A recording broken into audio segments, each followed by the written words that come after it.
नमस्कार, मैं डॉक्टर हेमंत शर्मा। आज आपको बताने जा रहा हूँ गैस्ट्रोपैरालिसिस के बारे में।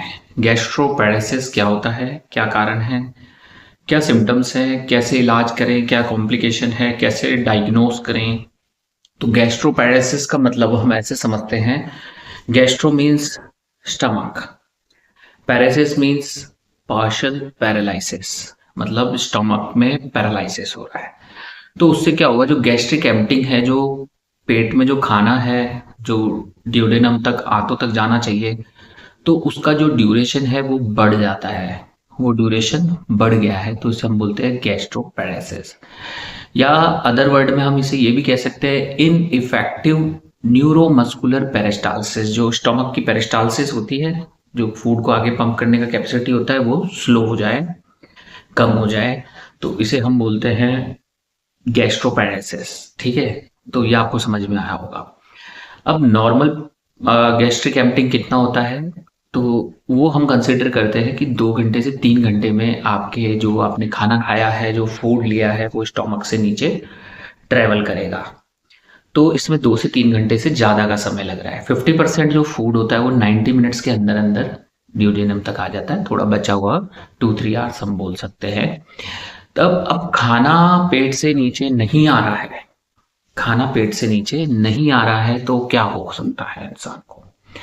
तो इस केस में पेशेंट को वॉमिट हो सकती है, या उल्टी जैसा मन कर सकता है, नोजिया हो सकता है, या एब्डोमिनल पेन पेन पेन हो सकता है, दर्द, पेट दर्द हो सकता है।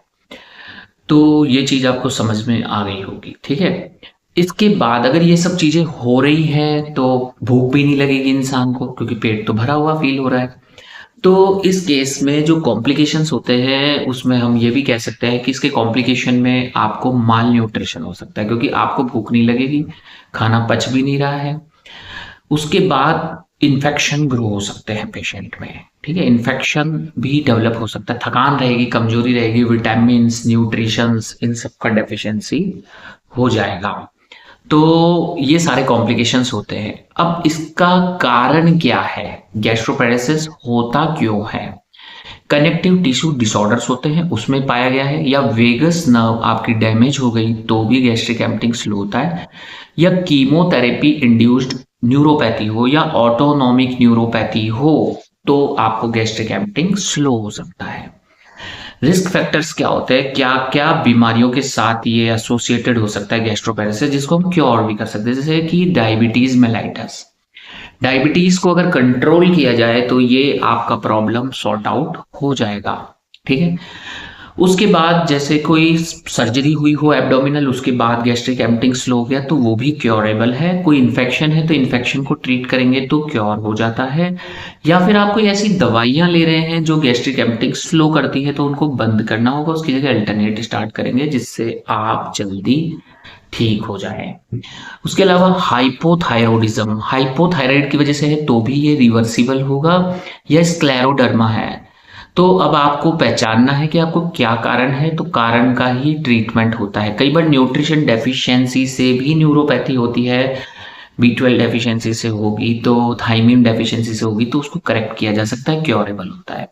पर हमेशा गैस्ट्रोपैरालिसिस के कारण को रूल आउट करेंगे और कारण को ट्रीट करेंगे। अब इसको डायग्नोज कैसे करें, कैसे पहचानें कि गैस्ट्रोपैरालिसिस है? सिम्टम्स तो है, क्लिनिकली भी एक इफेक्टिव मेथड होता है, पर उसके अलावा बेस्ट तरीका होता है बेरियम स्वैलो। तो उसमें जो आपको कॉन्ट्रास्ट दिया जाएगा वो धीरे धीरे एलिमिनेट होगा, तो उससे भी पता चलता है गैस्ट्रिक आपका गैस्ट्रिक मैनोमेट्री भी करके देख सकते हैं, तो उससे पता चल जाएगा। गैस्ट्रो इसोफेजियल एंडोस्कोपी भी की जा सकती है। तो ये सारी चीजें इसके डायग्नोसिस में हेल्प करेंगी। अब बात करते हैं इसके इलाज की। गैस्ट्रोपैरालिसिस मैंने बताया, इलाज जो सबसे बेस्ट होता है, पहले होता है डाइट। डाइट में फाइबर डाइट आपको कम लेनी है, फैट्स कम लेने हैं, घी तेल तली हुई चीजें कम खानी है, और छोटे और स्मॉल फ्रीक्वेंट मील 2 से 3 घंटे में आपको लेते रहना है। तो उससे आपको न्यूट्रिशन डेफिशिएंसी नहीं होगा। और चावल अगर आप लेते हैं तो वो अवॉइड करना है। कोई बीफ ले रहे हैं, नॉनवेज, तो वो अवॉइड करना है। कॉन्स्टिपेशन अगर आपको रहता है तो उसको भी अवॉइड करना है। लाइफस्टाइल डाइट से। उसके अलावा आप बात करते हैं इसके इलाज की। इलाज में हम में दवाइयाँ लेते हैं, डोपामिन एंटागोनिस्ट मेडिकेशंस, डोमपेराडोन लिया जा सकता है, मेटाक्लोप्रोमाइड भी दिया जा सकता है, पर डोमपेराडोन इज मच सुपीरियर। उसके बाद एंटीबायोटिक में erythromycin, azithromycin, clarithromycin gastric emptying करने में हेल्पफुल होती हैं। 5-HT 4 एंटागोनिस्ट यूज कर सकते हैं हम। एसिटिल कोलिनेज इनिबिटर मेडिकेशंस आती है जैसे पायरोडिस्टिग्मिन, ये यूज की जा सकती है। कुछ केसेस में एंटी डिप्रेसेंट मिर्जापीन का भी स्टडी है, ट्रायल हुआ है। तो कोई भी दवाई खुद से नहीं लेना है, क्योंकि दवाई का मतलब है कि आप सिम्टोमेटिक ट्रीटमेंट ले रहे हैं पर क्योर तो नहीं हो रहा। क्योर के लिए कारण जानना है, कारण पे वर्क करना है ताकि आप क्योर हो, ताकि आपको पता चले कि दवाई जिंदगी भर तो नहीं खानी है या कुछ समय के लिए खानी है चीज़ें करेक्ट करने के बाद। बात करते हैं प्रोग्नोसिस की। तो प्रोग्नोसिस देखो अलग अलग चीज़ों का अलग अलग होता है, क्या कारण है, किस कारण से आपको हुआ है, तो उस कॉज पे वर्क करेंगे तो प्रोग्नोसिस और आउटकम अच्छा आएगा। अगर आपको भी ये गैस्ट्रोपेरेसिस का सिम्टम्स लग रहा है या गैस्ट्रोपेरेसिस जैसा होता है तो आप भी इन्वेस्टिगेशन कराएं, कॉज रूल आउट होगा, फिर उसके अकॉर्डिंग आपका ट्रीटमेंट होगा। इसके डिफरेंशियल डायग्नोसिस में होता है पेप्टिक अल्सर है, कोई गैस्ट्राइटिस तो नहीं है पेशेंट को, तो ये सारी चीज़ें भी रूल आउट की जाएंगी और उसके बाद ट्रीटमेंट होगा। अगर आपको भी ये बीमारी है, ऐसे लक्षण हैं, तो व्हाट्सअप नंबर मेरा इस वीडियो के डिस्क्रिप्शन में, वहाँ जाएं, मैसेज करें, अपना अपॉइंटमेंट बुक करें। वीडियो अच्छा लगता है तो लाइक कर लें, चैनल पर नए हैं तो सब्सक्राइब करना ना भूलें। थैंक यू, धन्यवाद। और भी अगर ऐसे ही रिलेटेड टॉपिक्स आपको जानने हैं कि जिस टॉपिक पे अगर आपको लग रहा है कि मैंने वीडियो नहीं बनाया है तो उस टॉपिक का नाम लिखें और आगे डॉक्टर हेमंत शर्मा लिखें यूट्यूब पे, तो मैं मिलूंगा।